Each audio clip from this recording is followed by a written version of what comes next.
এখনো শেষ হয়নি কাজ? কণ্ঠে জড়ছে কাজের প্রতি একরাশ বিরক্তি। পার্থিব চোখ তুলে চেয়ে বলল, এখন কাজের একটু চাপ যাচ্ছে শ্রুতি। এই প্রজেক্টটা কমপ্লিট হলে আবার সব স্বাভাবিক নিয়মে চলবে। শ্রুতি পাশে এসে বসল। পার্থিব শ্রুতিকে বলল, হামিম ঘুমিয়েছে? ঘুমিয়েছে। পায়ের অবস্থা কেমন? সকালবেলা ব্যায়াম করিয়েছিলাম, এরপর হাঁটার চেষ্টা করেছিল? করেছিল, রক্তনালীতে টান লাগে, ব্যথা পায়। চিন্তা করবেন না, ঠিক হয়ে যাবে। ব্যায়াম করতে করতে ঠিক হবে। মাত্রই অপারেশন হলো। এরপর চলল কিছুক্ষণ নিস্তব্ধতা। শ্রুতি উসখুস করে নিজের মনে চিন্তা মুখে এনে ফেলল। পার্থিব, আপনি কাজ করুন, আমি আপনাকে খাইয়ে দিই। পার্থিব নিজের হাত থামিয়ে চোখ তুলে চাইল। মুখ ভঙ্গির অর্থ সূর্য আজ কোন দিকে উঠল ধরণীর। শ্রুতি ক্রুব্ধ হয়ে বলল, এমন করে তাকিয়ে আছেন কেন? খাবেন নাকি খাবেন না? অফার মিস করে লস করতে চাইছি না। শ্রুতি মুখ কুচকে বাঁকা চোখে তাকিয়ে উঠে গেল। শ্রুতির এমন মুখভঙ্গির সাথে পার্থিব পরিচিত। হেসে ফেলল। পার্থিবকে চমকের ওপর রেখে সত্যি শ্রুতি খাবার এনে মুখে তুলে খাইয়ে দিতে লাগলো। খাওয়ার সময় শ্রুতির মনে হলো খাইয়ে দেওয়াও একটা আর্ট, যা সবাই পারে না। এই যেমন সে পারে না। ছোটবেলায় তার আম্মু, বড়বেলায় দাদি, বিভা কত সুন্দর করেই না তাকে খাইয়ে দিত। অথচ সে পার্থিবকে খাইয়ে দিতে গিয়ে ভাত মুখে ঢোকানোর বদলে আয়োজন করে আবার প্লেটে ফেলে দিচ্ছে। শ্রুতি প্লেট রেখে বলল, আপনি নিজের হাতে খান। কেন, কি হলো? আমি খাওয়াতে পারছি না, সব বাইরে পড়ে যাচ্ছে। পার্থিব। পার্থিব উতলা কণ্ঠে বলল। রাগ হতাশায় গর্জে উঠল শ্রুতি। পার্থিব শ্বাস ফেলল। এই মেয়েটা এত অধৈর্য। পার্থিব খাবারের প্লেট আবারও শ্রুতির হাতে দিয়ে বলল, এত উল্টাপাল্টা কথা শুনছি না আমি। খাইয়ে দিন চুপচাপ। আপনার হাতে খেতে ভালো লাগছে আমার। পারছি না তো। শ্রুতির কণ্ঠ এমন যেন কেঁদে ফেলবে। আরে বাবা, এখানে তো কোনো প্রতিযোগিতা চলছে না। আর আমি কি আপনাকে কিছু বলেছি? বলেন, বলেছি আমি? চুপচাপ খাওয়ান, নয়তো ভীষণ রাগ করব আমি। আপনি চান আমি রাগ করি? পার্থিবের এমন কথায় শ্রুতি দমে গেল। শিশুদের মতো দুপাশে মাথা নাড়ল। পার্থিব গম্ভীর কণ্ঠে বলল, তবে খাইয়ে দিন। শ্রুতি খাওয়াতে লাগলো। মুখটা চুপসে আছে। পার্থিব মুচকি হেসে কাজ করতে লাগলো। সে রাগ করবে শুনলে শ্রুতি এখন তেমন অবাধ্যতা করে না। ব্যাপারটা উপভোগ করে পার্থিব। নিজের প্রতি শ্রুতির অনুভূতি দেখতে ভালো লাগে। নিজের প্রতি ভালোবাসা দেখতে কে না ভালোবাসে। শ্রুতি পার্থিবকে খাওয়ানো শেষ করলো। খাওয়ার মাঝে সে নিজেও খেয়েও নিল। পার্থিবকে আরেকটু অবাগের উচ্চ ধাপে বসিয়ে নিজের হাতে ঠোঁট মুছিয়ে দিল। পাশে বসে পানি খাওয়াতে গেলেই পার্থিবের মাথায় চাপলো শ্রুতিকে একটু বিরক্ত করা যাক। পার্থিব শ্রুতির হাতে পানি খেলো। খাওয়া শেষে শ্রুতির ওড়নায় নিজের ঠোঁট মুছল। মুহূর্তটা এত সুন্দর, তৃপ্তিদায়ক লাগলো নিজের কাছে, যা ভাষাতীত। এরপর পার্থিব মুচকি হেসে বলল, আপনাকে অনেক কষ্ট করতে হলো শ্রুতি। আপনার এত কষ্ট দেখে ভীষণ খারাপ লাগছে। শ্রুতি তাকিয়ে আছে, যার অর্থ হঠাৎ কি শুরু করলো আবার লোকটা। পার্থিব বলল, আমার আরেকটা বউ থাকলে আপনাকে এত কষ্ট করতে হতো না। আপনি খাইয়ে দিতেন, আরেকজন পানি খাইয়ে দিত। এতে আপনার কষ্ট কমতো, আমিও উপভোগ করতাম দুই বউয়ের যত্ন। আমার আরেকটা বউ শব্দগুলো বিষয়ের মতো বাজলো শ্রুতির কানে। তবুও বলল, কে বলেছে যত্ন করতে? সব বউয়েরা যত্ন করে না। সেই বউ এসে আপনার এমন বজ্জাতগিরি দেখে আপনাকে শলা দিয়ে পেটাতো।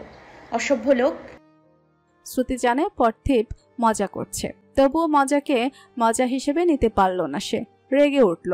পার্থিব আগুনে ঘি ঢেলে বলল, অ্যারেঞ্জ ম্যারেজ করলে পিটালেও পিটাতে পারে। উদাহরণস্বরূপ আপনাকে অ্যারেঞ্জ ম্যারেজে বিয়ে করেছি। সারাদিন তিতা করলার মতো ব্যবহার পাই। শ্রুতি পার্থিবকে শেষ করতে না দিয়ে অবাক হয়ে বলে উঠল, এতক্ষণ ভরে আমি খাওয়ালাম কাকে? একদিন খাওয়ালে বুঝি সারা বছরের ব্যবহার মিথ্যে হয়ে যায়? যা বলছিলাম, বিয়ে করবো লাভ ম্যারেজ। দেখে শুনে একদম লাভিং কেয়ারিং একটা বউ কেমন হবে? শ্রুতি এদিক ওদিক তাকাতে লাগলো। সামনের বোতল তুলে মুখ লাগাতে লাগলো যেন সে খুব ব্যস্ত। পার্থিব মুখ এগিয়ে বলল, বললেন না তো শ্রুতি, কেমন হবে? ভালো হবে। থম ধরা কণ্ঠে বলল। পার্থিব সিরিয়াস হয়ে কিছু মনে পড়ার ভঙ্গিতে বলল, শ্রুতি, আপনার জন্য চকলেট এনেছিলাম। ওই যে ওই ব্যাগে আছে, বের করে খেয়ে ফেলুন। নয়তো গলে যাবে। শ্রুতি বোতল নিয়ে উঠে দাঁড়ালো। পার্থিবের চকলেট আনা তো দূর, পার্থিবের দিকে তাকালো না পর্যন্ত। হন হন করে বেরিয়ে গেল ঘর থেকে। পার্থিব নিজেই বোকা হয়ে গেল। বোকা চোখে চেয়ে রইল শ্রুতির যাওয়ার পানে। পেরিয়ে গেছে আরও কিছুদিন। আজ মাহাতির বিভাকে নিয়ে হাসপাতালে যাবে চেক আপ করাতে। বিভা ঢিলেঢালা জামা পরে তৈরি হয়ে নিল। মাহাতির ড্রয়িং রুমেই বসা ছিল। বিভা বের হতেই দুজনে বেরিয়ে পড়ল। হাসিনা বারবার বলল বিভাকে সাবধানে নিয়ে যেতে। সিঁড়িতে দিয়ে নামার সময় মাহাতির বিভার হাত ধরে রাখলো ভীষণ শক্ত করে। বিভা ছাড়াতে চাইলেও বিশেষ লাভ হলো না। বিভা বাইরে আসতেই সামনে একটা মাইক্রো দেখে তার থেকে দূরে গিয়ে দাঁড়ালো, যার অর্থ মাহাতির গাড়ি ঠিক করলে উঠবে। মাহাতির বিভার হাত টেনে বলল, বিভা ওদিকে যাচ্ছ কেন? আসো গাড়িতে ওঠো। বিভা হালকা ভাঁজ ফেললো, কপালে বলল, কোথায় গাড়ি? মাহাতির সামনের গাড়িটা দেখিয়ে বলল, এই যে তোমার সামনেই তো, আসো। বিভা হতবিহ্বল হয়ে পড়ল।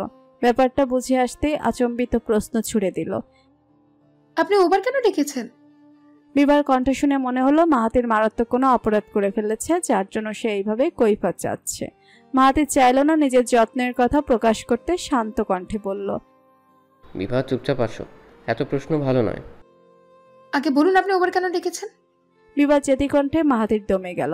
বুঝলো উত্তর না পাওয়া পর্যন্ত মেয়ে নড়বে না, বলল, তোমার এই অবস্থায় রিক্সা সিএনজি সেফ না বিভা, ঝাঁকিতে কষ্ট হবে, তাই উবার। তাই বলে উবার ডাকবেন? টাকা বেশি হয়ে গেছে, চলে যেতেন বাসে। এখন যে 100 টাকার ভাড়া 500 যাবে। বিভার এমন কথায় মাহাতির চুপ করে তাকিয়ে রইল বিভার দিকে। যতদূর সে জানে আমিন শিকদার ভালো না হলেও বিভা, শ্রুতি, হামিম বেশ আরামায়েশে মানুষ হয়েছে। এসি বাড়ি, এসি গাড়িতে বেড়ে ওঠা ওদের। সেখানে সে এইসব কিছুই দিতে পারেনি বিভাকে। উল্টো তার বাড়ি এসে বিভা নিজে থেকে কাজ করে কষ্ট করে। আর আজ যখন সুবিধার জন্য উবার ডাকলো, তাও মেয়েটা মানতে চাইছে না। স্বামীর টাকার হিসাব করছে। মেয়েরা বুঝি এমনই হয়? সব মেয়ে এমন হয় না। যারা আদর্শ মেয়ে বউ, তারাই কেবল এমন হয়। স্বামীর অবস্থাকে সম্মান করে, স্বামীর ইনকামে সন্তুষ্ট থাকে। মাহাতির নিজে বিভার থেকে বিভার অজান্তেই এমন সম্মান পেয়ে আপ্লুত হলো। বিভার প্রতিও তার শ্রদ্ধা বেড়ে গেল বহুগুণ। তবু এই মুহূর্তে সেই ঠিক বিভার কথায় নাচলে হবে না, তাই বিভাকে জোর করে গাড়িতে উঠিয়ে দিল মাহাতির। বিভা থম ধরে মুখ কুচকে বাইরে তাকিয়ে রইল। তাকাবে না সে মাহাতিরের দিকে। গাড়ির ভেতর বসে বসে ঢাকা জ্যামকে কয়েক দফায় গালি দিয়ে দিল মাহাতির। হসপিটালটা এমনিতেই কিছুটা দূরে, তার উপরে এই জ্যাম। আদৌ আজকে পৌঁছাতে পারবে কিনা কে জানে। বিভার মুখ দেখার চেষ্টা করলো। মেয়েটা কাঁধে ঘুমিয়ে আছে। এসির মধ্যেও কপালে ঘাম দেখে ভীষণ মায়া হলো। মাহাতির নিজের টিস্যু দিয়ে মুছে দিতে লাগলো কপাল।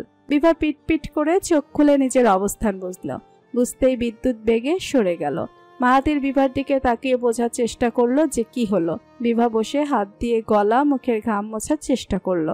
ভীষণ গরম লাগছে তার। বিভা মাথা হেলিয়ে দিল জানালায়। মাহাতির বলল, কাঁধে মাথা রেখে শও, আরাম পাবে। আপনার কাঁধে আমি মাথা রাখবো না মাহাতির। কেন? এমনিতেই, কোনো কারণ নেই, আমার ভালো লাগে না। মাহাতির আহত দৃষ্টিতে চেয়ে রইল বিভার দিকে। চাইলে সে জোর করতে পারে, তবে করছে না। করলে বিভা বিরক্ত হবে, আর সেটা দেখে মাহাতিরের ক্ষতবিক্ষত মন আরও ক্ষতবিক্ষত হবে। মাহাতিরের মনে পড়ল বাসে বিভা একবার তার কাঁধে মাথা রেখেছিল বলে সে সরিয়ে দিয়েছিল, আর আজকে না বিভার মাথা নিজের কাঁধে রাখানোর জন্য মনটা আনচান করছে। সময় আসলে সবকিছুই মানুষকে ফিরিয়ে দেয়, অবহেলা, ভালোবাসা সব। সময় কারো ঋণ রাখে না। মাহাতির মাথা নিচু করে দীর্ঘশ্বাস ছাড়ল। বিভার মলিন মুখের দিকে চেয়ে ভাবল, এই অভিমানের অন্ত কোথায়? মনের পরিবর্তন কেবল মানুষের নয়, দিনেরও হয়। তাই তো দিনের বিভিন্ন সময়ে বিভিন্ন অনুভূতির সাথে সাক্ষাৎ হয়ে যায়। ভোর যেমন তার স্নিগ্ধ আলোয় স্নান করায়, সকাল দুপুরের মধ্যভাগ তেমন সূর্যের রণচণ্ডী রূপে দর্শন করায়, দুপুর যেমন শুনশান নীরবতায় কাটে, সন্ধে তেমনই নিঃসঙ্গ করে তোলে। সে এক ভয়াবহ নিঃসঙ্গতা। সন্ধ্যাবেলার কাজে বুঝিয়ে মন খারাপ করিয়ে দেওয়া। কেমন একলা একলা অনুভব হয়। মনে হয় চারদিকে কেউ নেই, কোথাও নেই, কিছু করার নেই। অকারণে ইচ্ছে করে বাসা ছেড়ে দূরে কোথাও চলে যেতে, একে অচেনা জায়গায় ঘর বানাতে, আর সেখানে নিজের ইচ্ছে মতো কাজ করে মন ভালো করতে। নিঃসঙ্গতার সময় নিজের মনের কথা যদি কাউকে বলা যেত তবে হালকা হওয়া যেত, কিন্তু নিঃসঙ্গতায় আমরা ভাবি সব আজগুবি অবান্তর কথা।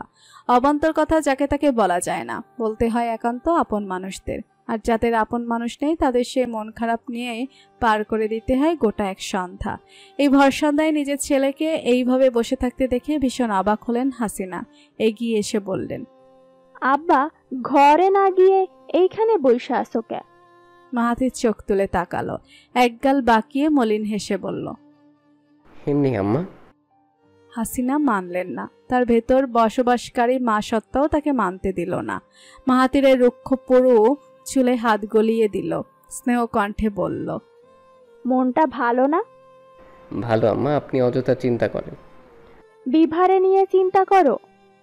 মাহাতির শিশু বাচ্চার ন্যায় দুপাশে মাথা নাড়ল, যার অর্থ সে চিন্তা করে না। হাসিনা বলল, মায়েরে কও মনটা হালকা লাগবো। মাহাতির চুপ করে রইল। নিজের অনুভূতি সে কাউকে বলতে পারে না। অস্বস্তি হয়, মনে হয় মানুষটা বুঝবে না কিংবা হাসবে। এই ভেবে সে হাজার দুঃখ, যন্ত্রণা, মন খারাপ নিজের মধ্যে পুষে রাখে। আসলে অন্তর্মুখী মানুষের স্বভাবই বোধহয় এমন। নিজেকে ভীষণ তুচ্ছ মনে হয়। মনে হয় সে কে যে তার কথা কেউ গুরুত্ব দিয়ে শুনবে, সে কে যে তার অনুভূতির কেউ মূল্য দিবে। প্রকৃতপক্ষে দিয়েছে, মূল্য দিয়েছে, বিভা দিয়েছে। বিভা তার যত্ন, ভালোবাসায়, কথায় সবসময় মাহাতিরকে মনে করিয়েছে সে বিশেষ কেউ। তাই মাহাতিরও ভীষণ সাহস করে কেবল বিভার দিকে নিজের অনুভূতি নিয়ে এগিয়েছে। খুব সাহস করে নিজের অনুভূতি বলেছে। অথচ সে যখন এগোলো, বিভা তখন পিছিয়ে গেল। এই পিছিয়ে যাওয়াটাই মানতে পারছে না মাহাতির। নিজের অনুভূতি নিজেকে নিজের কাছে তুচ্ছ করে তুলছে, দুর্বল করে তুলছে। একবার মনে হয় বিভা অভিমান করেছে, তার ভালোবাসায় সেই অভিমান ঠিক ভেঙে যাবে। আবার মনে হয় বিভা আর কোনোদিন তাকে মানবেই না, এভাবেই দূরে সরিয়ে রাখবে। সবাই দেখবে তারা স্বামী স্ত্রী, সবচেয়ে কাছের সম্পর্ক, অথচ তাদের মধ্যেই থাকবে সবচেয়ে বেশি দূরত্ব। ব্যাপারটা আদৌ সহনীয়? মাহাতির শান্ত কণ্ঠে বলল, আমি ভীষণ খারাপ, তাই না আম্মা? হাসিনা ভুরু কুঁচকে বলল, কে বলছে বাবা? এই কথা তোমারে কে বলছে? আমি বুঝতে পারি আম্মা, আমি যেমন তেমন কোনো ভালো মানুষ হতে পারে না। হাসিনা মাহাতিরকে ভীষণ আদর করে বোঝাতে চাইলেন, এই দুনিয়ায় একদম পবিত্র কোনো মানুষ হয় না। মানুষ মাত্রই ভুল। মানুষ ভুল না করবে তো ভুল করব কে? তাই এই পৃথিবীতে যারা বিবেক অনুযায়ী কাজ করে তারাই খাঁটি মানুষ। যারা নিজেদের ভুল শুধরায় নেয় তারাই খাঁটি মানুষ। তুমি যদি কোনো ভুল কইরাও থাকো, শুধরায় নাও বাবা, তাইলেই হয়ে গেল। কাউকে অবহেলা করার ভুল কিভাবে শোধরাবো? হাসিনা থেমে গেলেন, মনে মনে নিজেকেই বকলেন কতক্ষণ। তার মাথা থেকে বের হয়েই গিয়েছিল যে মাহাতিরের ধ্যান জ্ঞান জুড়ে একমাত্র এখন শুধু বিভা চিন্তা, অথচ যে কিনা এতক্ষণ ধরে কারণ খোঁজার আশায় মরছিল। হাসিনা কিছু বলতে চাইছে না। বিভার এই ব্যাপারটা নিয়ে সেও বেশ রাগান্বিত ছেলের উপর, তাই কিছু বলার ভাষা পেল না। ঠিক করলেন উঠে পড়বে। এই ছেলের সাথে সে বেশিক্ষণ রাগ দেখাতে পারে না। ছেলেটার মুখের দিকে তাকাতে ইচ্ছে করে কপালে দুটো চুমো খেতে। মাহাতির সামনে দৃষ্টি রেখে ভাবুক কণ্ঠে বলল, আম্মা, আপনি আমাকে দেখে বুঝে ফেললেন আমার মন খারাপ। বিভা কেন বুঝে না? হাসিনা নিশ্চুপ হয়ে চেয়ে রইল। কি মায়াময় অভিযোগ তার ছেলের। হাসিনার মনে হলো ছোট কোনো বাচ্চা তার মায়ের কাছে যেভাবে অভিযোগ করে, মাহাতিরও ঠিক একইভাবে অভিযোগ করছে। হাসিনাকে কিছু বলতে হলো না, মাহাতির একাই বলল, আমি কখনো কাউকে আগ বাড়িয়ে কিছু বলিনি আম্মা। বিভাকে বলি, কিন্তু ও সেটা মানে না। মানলেও রাগ হয়, বিরক্ত হয় আমার উপর। আমার এতে খারাপ লাগে। ওকে ভালো মন্দ বলার অধিকারও আমার নেই। আমি চাই নির্বিকার থাকতে, চাই বিভার ব্যবহারে কিছু আসে যায় না ধরনের ব্যবহার করতে। করিও, ওর রাগ মেনে নিই, বিরক্তি মেনে নিই, কিন্তু আমি কষ্ট পাই আম্মা, আমি সত্যি কষ্ট পাই। হাসিনা চুপ করে শুনতে লাগলেন ছেলের কথা। মাহাতির শান্ত কণ্ঠে আবারও বলল, ও তো জানে আমি কিছু বলতে পারি না, বুঝাতে পারি না। তাও তো কত চেষ্টা করেছি। সেটা কেন দেখছে না? আমি অন্য স্বভাবের হয়ে ওর কাছে প্রকাশ করতে চাই। ওর কি উচিত না আমাকে বোঝা?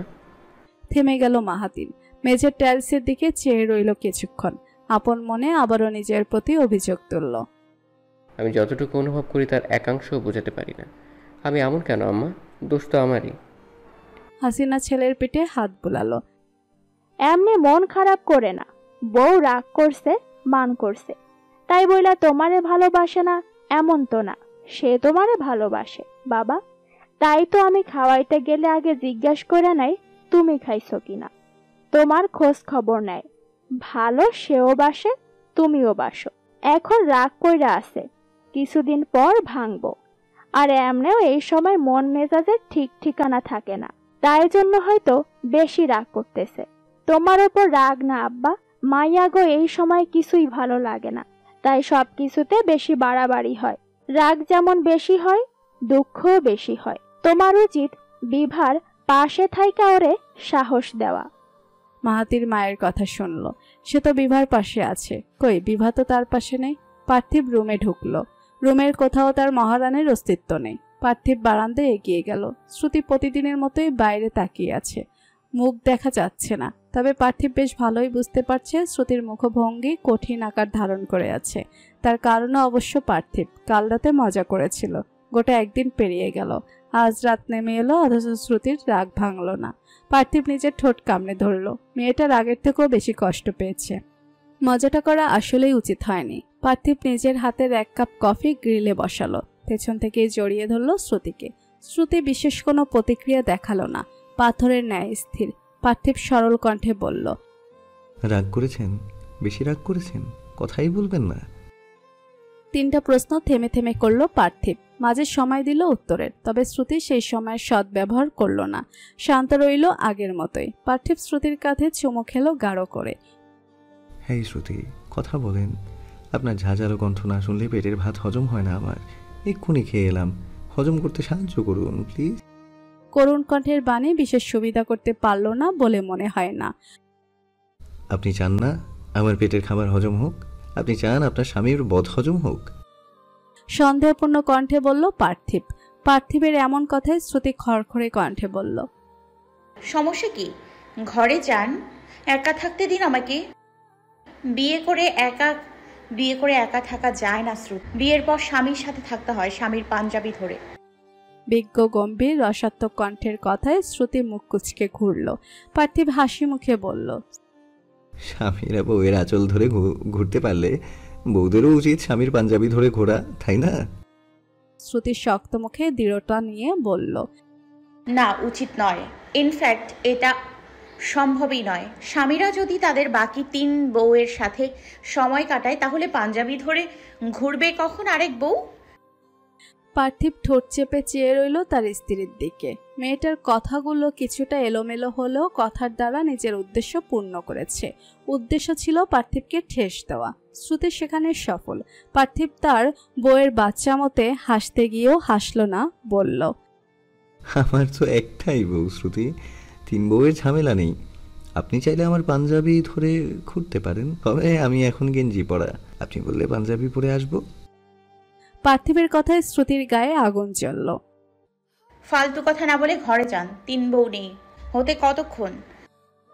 পার্থিব আর রাখতে চাইল না, দুহাত টেনে আদর স্বরে বলল, ম্যাডাম, এই অধমের ভুল হয়েছে আপনার সাথে মজা করে। আর কখনো আমি আপনার সাথে এই ধরনের মজা করব না, একদম প্রমিস। তাও আর রাগ করবেন না, অধমের উপর একটু সহায় হন। শ্রুতি নিচের দিকে তাকিয়ে রইল। মুখ থেকে গম্ভীর ভাব সরছে। পার্থিব আজলায় মুখ তুলে নিয়ে ভীষণ যত্ন নিয়ে মন্থর কণ্ঠে বলল, আপনাকে সামলাতে গিয়েই আমি আকাশ ভরা তারা দেখি। আপনার মনে হয় আপনাকে রেখে অন্য কাউকে বিয়ে করার মতো দুঃসাহস আমি করব? জানের ভয় আছে আমার দ্বিতীয় বিয়ে করার। গর্জে উঠল শ্রুতি, খুন করে ফেলবো একদম। আবার যদি বিয়ের কথা শুনি, বিয়ে করতে হলে আমাকে করবেন। একবারে মন না ভরলে 1000 বার করবেন, কিন্তু অন্য কাউকে না, বুঝেছেন? শ্রুতি ধমকে ধমকে বললেও তার গলায় কান্নার আভাস। কান্না গিলে গিলে ভীষণ কষ্ট করে কথাগুলো বলল শ্রুতি। চোখের কোল ভর্তি পানি। পার্থিব বেতের এক চেয়ারে বসে টেনে নিল শ্রুতিকে কোলে বসাতেই চোখের বড় বড় অশ্রুকণা পড়তে লাগলো টপ টপ করে। পার্থিব নিজের আঙুলের মাথা দিয়ে ভীষণ যত্ন করে ফোঁটাগুলোকে নিজের আঙুলে তুলল। শ্রুতির চোখ মুছতে হাত উঠাতে গেলেই পার্থিব তার অন্য হাতে শ্রুতির হাত আটকে ধরল। নিজের যত্ন নিয়ে মুছিয়ে দিল শ্রুতির চোখ। বুকে টেনে নিয়ে গম্ভীর কণ্ঠে বলল, এমন বাজে ধরনের মজা আমি আর কখনো করবো না শ্রুতি। আপনার কান্না আমার একদম ভালো লাগে না। আপনাকে কাঁদাতে চাইনি, জাস্ট জেলাস করাতে চেয়েছি। শুধু দেখতে চেয়েছিলাম আপনার প্রতি পাগলামি। তবে এই যে কান ধরেছি, আর জীবনে এমন করবো না। আমি বুঝে গেছি যে আমার প্রতি আপনার অনুভূতিটা কতটা প্রখর। শ্রুতি চোখ পাকিয়ে তাকালো পার্থিবের দিকে। পার্থিব তখনও কান ধরা অবস্থায় বসে আছে। শ্রুতি জড়িয়ে ধরল পার্থিবের কাঁধ, কাঁধে মাথা দিয়ে পড়ে রইল বিনা শব্দে। বেশ কিছু সময় পর পার্থিব হাত বুলিয়ে দিল মাথায়, বলল, সরি, বলেছি তো, তাও মন খারাপ কমেনি। আপনি সত্যি আমাকে ভালোবাসেন? শ্রুতির এমন কথায় পার্থিব শ্রুতির বাহুতে হাত উঠিয়ে হাতের পাতায় চুমু খেলো, বলল, সত্যি বাসি। আপনি ছাড়া কাকে বাসবো? পার্থিব তার শ্রুতিকে ছাড়া কাউকে ভালোবাসে না, বাসতেই পারে না। আমার আব্বু কেন আমার আম্মুকে বাসলো না পার্থিব? শ্রুতির এমন মলিন কণ্ঠের কথায় চুপ করে ফেলল পার্থিব। বুঝতে পারল মন খারাপটা তাকে কেন্দ্র করে গড়ে উঠলেও গড়িয়েছে অন্যদিকে। পার্থিব কিছু বলল না, শ্রুতিকে সুযোগ দিল। শ্রুতি কাঁধে মাথা ফেলেই বলতে লাগলো, আমার আম্মুকে আমি খুব ভালোবাসি পার্থিব, খুব। আমার সব সময় আম্মুকে মনে পড়ে। 9 বছর পেরিয়ে গেছে, অথচ তাও ভুলতে পারি না। মনে হয় পৃথিবী এত কষ্টের না হলেও পারতো, তাই না? সবাইকে ভালোবাসতো না, সবার ভালোবাসা পূর্ণতা পেত, তাহলে কত সুন্দর হতো, তাই না? আমার যখন মনে পড়ে আমার আম্মু বেঁচে নেই, আমার খুব অসহায় লাগে। মনে হয় এই পৃথিবীতে আমার মতো একা কেউ নেই। আপা, দাদি, হামিম থাকলেও আমি একা, কারণ আমার আম্মু নেই। আমি আমার আম্মুকে জড়িয়ে ধরতে পারি না, আম্মুর গায়ের গন্ধ পাই না, আম্মুর হাসি মুখ দেখি না। আপনি জানেন, আমি মাঝে মধ্যে আম্মুর চেহারা ভুলে যাই, আমার মনেই পড়ে না। কত চেষ্টা করি, কত ভাবি, তাও মনে পড়ে না। আবার হঠাৎ করেই মনে পড়ে আমার আম্মু অপারেশন রুমে যাচ্ছে, সেই দৃশ্য মনে পড়ে, আম্মুর কান্নার দৃষ্টি। আমি মানতে পারি না পার্থিব, একজন মানুষ ছিল অথচ নেই, ভীষণ দুঃখ কষ্ট পেয়ে মারা গেছে। ভাবলেই আমার দিন দুনিয়া অন্ধকার লাগে, মিথ্যে মনে হয় সব, বুকে ব্যথা করে। শ্রুতি নিজের মুখ গুজে দিল পার্থিবের কাঁধে। পার্থিব অনুভব করলো তার গলা ভিজে উঠেছে। পার্থিব আরো আঁকড়ে ধরল শ্রুতিকে। শ্রুতি গলায় মুখ গুজেই বলতে শুরু করলো, ছোট থাকতেই আমি বুঝেছিলাম আম্মু কেন কাঁদে, কেন কষ্ট পায়। কারণ আমার আব্বু, সরি, আমিন শিকদার আমাদের সামনেই সব বলতো, কোনো বাছবিচার করতো না। সে অন্য মেয়ের কথা বলতো, আম্মুকে খারাপ কথা শোনাতো, মাঝে মাঝে আম্মুকে কষ্ট দেওয়ার অন্য উপায় খুঁজতো। সে বলতো, আজ আমি বাসায় খাবো না তাহিরা, আমার জন্য দুপুরে ওয়েট করো না। আমার আম্মু যদি বলতো, না খেলে নিয়ে যাও, তখন আমিন শিকদার বলতো, আচ্ছা আইনের সাথে খাবো।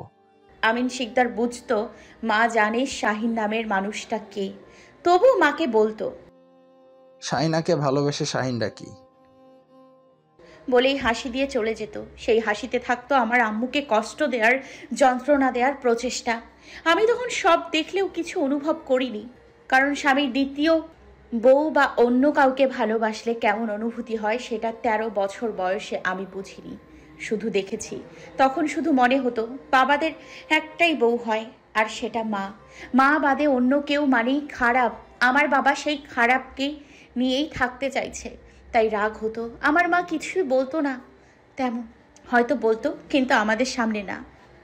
বাবা মায়ের নীরবতাকেই দুর্বলতা ভাবতো। সব কিছু সহ্য করতে না পেরে মা একবার ভীষণ অসুস্থ হলো। ডাক্তার বাড়ি চলে এলো, এসে মাকে দেখে বলল, উনি মানসিকভাবে ভীষণ বিধ্বস্ত, অসুস্থ। মানসিকভাবে বিধ্বস্ত কিভাবে হয় আমি জানতাম না।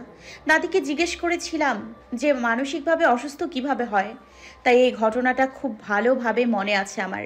এই সমাজ খুব খারাপ পার্থিব, খুব খারাপ।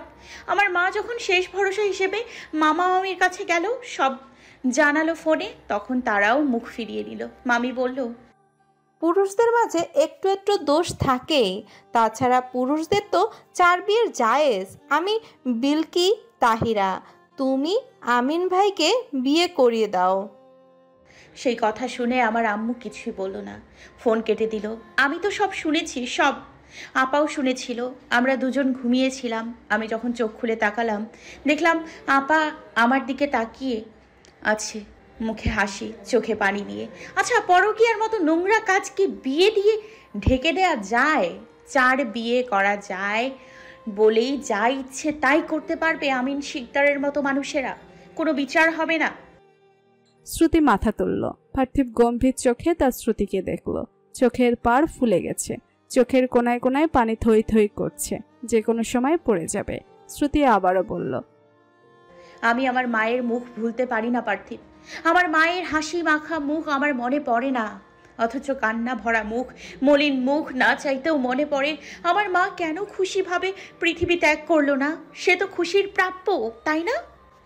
শ্রুতির প্রশ্নে পার্থিব গম্ভীর মুখে মাথা নাড়ল, মুখে পড়া চুল সরিয়ে দিল। শ্রুতি নাক টেনে নিজেকে শান্ত করলো। বিশেষ লাভ হলো না। পার্থিবের দিকে তাকিয়ে বলল, আপনি কি মন খারাপ করলেন এই সব বললাম বলে? আমি নিজেই জানি না এই সব আমি কেন বললাম। আমি কিন্তু আপনাকে খারাপ বোঝানোর জন্য বলিনি। আমি জানি আপনি ভালো, আপনাকে বিশ্বাস করি, কিন্তু ভীষণ মন খারাপ হচ্ছিল আমার, তাই বলেছি। পার্থিব হেসে শ্রুতিকে আশ্বস্ত করতে চাইল, বলল, অবশ্যই বলবেন, যখন যা মন চায় বলবেন। আমি আছি তো আপনার কথাই শুনতে। আপনার ঝাঁঝালো কথা, মিষ্টি কথা, আপনার ঝাঁঝালো কথা, মিষ্টি কথা, কষ্টের যন্ত্রণার কথা, সব কিছুর জন্যই আমি আছি শ্রুতি। আপনার যখন মনে হবে তখনই বলবেন। ধরেন আমি বাড়ি নেই, অফিসে, আপনি আমাকে কলে বলবেন, বুঝলেন? আপনার কথা শোনার অধিকার আমার, শুধু আমার, আর কাউকে যেন এই অধিকার না দেওয়া হয়, মনে থাকবে? শ্রুতি কান্নার মাঝেও হাসার চেষ্টা করল। থাকবে। শ্রুতি দুহাতে নিজের চোখ মুখ মুছছে। পার্থিব শ্রুতির মন ভোলাতে চাইল, তাই হাত বাড়িয়ে কাপ এনে ঠোঁট উল্টে বলল, আপনার জন্য আনা কফিটা ঠান্ডা হয়ে গেল। এক কাপ কেন? এক কাপে খেলে ভালোবাসা বাড়ে, তাই। হাসি মুখে বলল পার্থিব। শ্রুতি চোখ পাকিয়ে চেয়ে রইল। পার্থিব দীর্ঘশ্বাস ছেড়ে বলল, তবে এখন তো খাওয়ার মতোও নেই, রেখে দিই, আবার অন্য কোনো দিন বানিয়ে খাওয়াবো। শ্রুতি হাত বাড়িয়ে কেড়ে নিল। এক চুমুক বসিয়ে চোখ পাকিয়ে চাইল পার্থিবের দিকে। বিরস কণ্ঠে বলল, মজা হয়েছে। পার্থিব হাসল। এই মেয়ে ভালো কথাও শক্ত মুখে বলবে। শ্রুতি বেশ আয়েশ করে চুমুক বসাচ্ছে, যেন এর থেকে ভালো খাবার এই দুনিয়ায় নেই। পার্থিব সেদিকে খেয়াল করল না। সে চেয়ে রইল শ্রুতির দিকে। কি শান্ত নির্মল মুখ, কান্নার রেশ কাটেনি, তাই তো থেকে থেকে কেঁপে উঠছে। কে বলেছে সুন্দর না শ্রুতি? সুন্দর না হলে তার কাছে কেন মেয়েটাকে সুন্দর লাগবে? কেন মেয়েটাকে ভালোবাসতে ইচ্ছে হবে? পার্থিব দীর্ঘশ্বাস ফেলল। শ্রুতির কথা শুনে মনে হলো ছোটবেলা থেকে এত কিছু সহ্য করেও তাকে যে ভালোবেসেছে, এই তো অনেক। মানুষের বিশ্বাস মানসিকতা তৈরির সময় শৈশব, সেখানে শ্রুতি বেড়ে উঠেছে অস্বাভাবিক পরিবেশে। আজ পার্থিবের মনে হলো শ্রুতির করা সব কাজই হয়তো শ্রুতির জায়গা থেকে ঠিক। পার্থিব নিজের সাথে শ্রুতির তুলনা করতে চাইল। পার্থিব তার বাবাকে অসম্ভব ভালোবাসে, শ্রদ্ধা করে। এর কারণও রয়েছে। ছোটবেলা থেকেই দেখেছে তার বাবা তার মাকে কতটা ভালোবাসে, সম্মান করে। তার মাও তার বাবাকে ভালোবাসে, শ্রদ্ধা করে, সম্মান করে। সেখান থেকে পার্থিবের নিজের বাবার প্রতি সম্মান তৈরি হতো। মনে হতো তার বাবা একজন আদর্শ মানুষ, যেখানে স্ত্রীর অসুস্থতায় রান্না করতেও দ্বিধাবোধ করতো না। এইসব দেখেই তো পার্থিবের বেড়ে ওঠা, তার মানসিকতার বেড়ে ওঠা। সেখানে শ্রুতি ছিল একদম বিপরীত পরিবেশে। পার্থিব আমিন শিকদারকে নিয়ে কিছু ভাবতে চাইলেন না, তবুও অনুভব করলো নিজের অজান্তেই কেমন যেন শ্রদ্ধা কমে গেল মানুষটার ওপর থেকে। সে জানতো মানুষটা খারাপ, তাই বলে এমন? পার্থিব শ্রুতির দিকে চাইলে শ্রুতিও চাইল। কাপ বাড়িয়ে দিয়ে সুন্দর হেসে বলল, আমি খেয়ে ফেললাম, আপনার জন্য নেই। হাসি মুখে চেয়ে আছে শ্রুতি। পার্থিব নির্নিমেষ চেয়ে রইল পুরো হওয়া চোখের পাতায়। দীর্ঘ সময় কান্না করার কারণে লালাভ হয়ে যাওয়া ওষ্ঠদয়ে। মেয়েটার সৌন্দর্য কি বেড়ে গেল? পড়ন্ত বিকেল, ঠান্ডা নির্মল পরিবেশ, সুন্দর বাতাস আসছে দরজা গলিয়ে। মাঝে পেরিয়েছে বেশ কিছুদিন। 8 মাসে পড়বে বিভা। পায়ে পানি এসে ফুলে গেছে, শরীরও ভীষণ অবাস অবাস হয়ে থাকে, পিঠে ব্যথা তো আছে। বিভা মাথা হেলিয়ে দিল খাটে। বেশ কিছুক্ষণ পর অনুভব করলো মাথায় ঠান্ডা লাগছে। চোখ খুলে তাকালো বিভা। ঘুম ধরে গেছিল। ভালোভাবেই তাকাতেই সামনে দেখতে পেল শাশুড়িকে। সামনে দাঁড়িয়ে মাথায় তেল দিতে চেষ্টা করছে। বিভা সরে গিয়ে জায়গা দিতে চেষ্টা করলো। হাসিনা বুঝতে পেরে পেছনে বসলো। আরামে নিজের পুত্রবধূর মাথায় তেল মালিশ করতে লাগলো। পায়ে কিছু অনুভব হতেই বিভা সেদিকে তাকালো। মাহাতির গম্ভীর মুখে পায়ের তলায় পায়ে কিছু তেল মালিশ করছে। মাহাতির গম্ভীর মুখে বিভা পড়ে ধরে চেয়ে রইল। তার সামনে থাকা কালো রঙের টি শার্ট পরিহিত, এলোমেলো চুলের মালিক, গম্ভীর মুখের অধিকারী পুরুষটি তার ছেলের বাবা। বাবা, মা, কি সুন্দর শব্দগুলো। সে মা, মাহাতির বাবা, আর তাদের ছেলে মাহাতিম। বিভার আলটাতে এসেছে তার ছেলে হবে। সংবাদ শুনেই সে ভীষণ আশ্চর্য হয়ে মাহাতিরের দিকে তাকিয়েছিল। মাহাতিরও মুচকি হেসে চেয়েছিল তার দিকে। বিভার আশ্চর্য হওয়ার কারণ ছিল মাহাতির ছেলের নাম ঠিক করলো আর ছেলেই হবে তার। এত টান বাবা ছেলের যে আগেই নিজের বাবাকে জানিয়ে দিয়েছে খবরটা। বিভা নিজের ভাবনা থেকে বেরিয়ে এলো। তার কিছু ভালো লাগে না আজকাল। দুঃস্বপ্নে ঘুম ভেঙে যায়, থেকে থেকে কান্না পায়। এই যে এখন মা ছেলে মিলে তার যত্ন করছে, অথচ মনটা কেমন বিষিয়ে আছে। কিন্তু কিছুক্ষণ আগেও তো তার মনটা ভালো ছিল। ভালো লাগে না, কিচ্ছু ভালো লাগে না। সে এখন যে মুহূর্তে আছে সেই মুহূর্তে যে কোনো মেয়ে নিজেকে শ্রেষ্ঠ ভাগ্যবতীদের তালিকায় ফেলতো। সে ফেলছে না কেন? বিভার মনে হলো তার চোখ ভেঙে ঘুম আসছে। ঘুমানোর চেষ্টা করলো সে। গভীর রাত, মাহাতিরের চোখে ঘুম নেই। বিভার শ্বাসে বুঝতে পারছে বিভা গভীর ঘুমে মগ্ন। দেখে শান্তি লাগছে। গত কয়েক মাস যাবৎ বমি অসুস্থতা মিলিয়ে না খেতে পারছিল আর না ঘুমাতে পারছিল। এখন একটু ঘুমাক। মাহাতির বিভার পেটের দিকে তাকালো। বেশ ভালোই ফুলে আছে। আজকাল সে বাচ্চার নড়াচড়া উপভোগ করে, আবার ভেতরে ভেতরে ভয়ে কুঁকড়ে যায়। ভয়ের কারণ বিভার পেটের চামড়া কত পাতলা হয়ে গেছে। এতই পাতলা হয়েছে যে পায়ের ছাপ পর্যন্ত দেখা যায়। ভাবতেই বুকের মাঝে কেমন যেন করে। মা হওয়া এত কষ্টের, কই বাবা হয়ে তো সে কোনো কষ্টই করছে না। তার মানে কি তার প্রতি তার সন্তানের টান থাকবে না? মাহাতির কথাটা মানল না। কে বলেছে টান থাকবে না? অবশ্যই টান থাকবে, অবশ্যই থাকবে। সামান্য পায়ের ছাপ দেখেই তার বুকে খুশির ভয়ের আতঙ্কের ঢেউ ওঠে। বাচ্চাটা কোলে এলে কেমন লাগবে? মাহাতির বুকটা হঠাৎ ভীষণ রকমের শীতলতায় ছেয়ে গেল। না, আর ঘুম নয়, একটু তার রাজপুতের সাথে কথা বলা যাক। উঠে বসলো মাহাতির। বিভার দিকে তাকিয়ে পেটের কাপড় সরালো। নিজের শীতল হাত এগিয়ে দিল পেটে। দরজার বাহিরের কেউ যেমন দরজা খোলার আশায় ঠকঠক করে, তেমনিভাবে পাতলা পর্দার ওপাশে প্রাণের উত্তরের আশায় মাহাতির তার আঙুল দিয়ে জায়গায় জায়গায় ছুঁয়ে দিল। অনেকবার একই কাজ করেও লাভ হলো না। মাহাতির তার হাসি মুখ থেকে সরিয়ে নিল।